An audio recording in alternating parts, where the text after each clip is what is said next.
YCP అధినేత జగన్ పై సెటైర్లు వేశారు హోంమంత్రి అనిత. జైళ్లలో ఉన్న వారిని పరామర్శించడం ఏంటని ప్రశ్నించారు అనిత. ఈ కామెంట్స్ కు కౌంటర్ ఇచ్చారు మాజీ మంత్రి అంబటి రాంబాబు.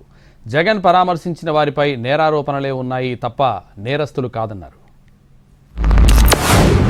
జగన్మోహన్ రెడ్డి కనీసం ప్రతిపక్ష హోదా లేకపోయినా ఒక ప్రతిపక్ష నాయకుడిగా ఉన్నప్పటికీ కూడా బాధ్యతారహితంగా ఈరోజు సబ్ జైలు చుట్టూ తిరగటం, ఖైదీల్ని పరామర్శించడం, హత్యలు చేసిన వాళ్ళని పరామర్శించటం, లేకపోతే ఈ గాంజా బ్యాచ్ని పరామర్శించటం, లేకపోతే పొగాకు రైతుల్ని మేము పరామర్శిస్తున్నానని చెప్పి పొగాకుని తొక్కి పారేయటం, మామిడి పళ్ళు రైతుల్ని పరామర్శిస్తున్నానని చెప్పి వెళ్ళి ఆ మామిడి పళ్ళని కారులతో తొక్కించటం, ఇలాంటి సందర్భాలన్నీ చూస్తూ ఉంటే ఒక్కొక్కసారి జగన్మోహన్ రెడ్డి తాలూకా మానసిక పరిస్థితి గురించి కూడా ప్రజల్లో కూడా ఒక చర్చ జరగాలి అన్నదైతే వాస్తవంగా కనిపిస్తా ఉంది.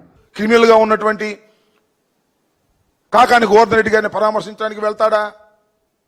వాళ్ళందరూ నేరారోపణ చేయబడిన వ్యక్తులే తప్ప నేరస్తులు కాదని కనీస ఇంగిత జ్ఞానాన్ని మీరు కోల్పోతున్నారనే విషయాన్ని కూడా ఈ సందర్భంగా అలా అనేవాళ్ళు. ఎవరైతే ప్రసన్న కుమార్ రెడ్డి గారిని పరామర్శించడానికి వెళ్ళటానికి జగన్మోహన్ రెడ్డి గారికి అర్హత లేదనేటువంటి వ్యక్తులకు చెప్తున్నా, మీకు ఆ పరిజ్ఞానం లేదు, మీకు ఆ విశాల హృదయం లేదు.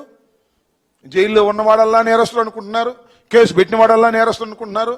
నేరారోపణ చేయబడిన వారే తప్ప వారు నేరస్తులు కాదనేటటువంటి కనీస జ్ఞానాన్ని మీరు తెలుసుకోండి. ఆ లెక్కకు వస్తే చంద్రబాబే పెద్ద నేరగాడు.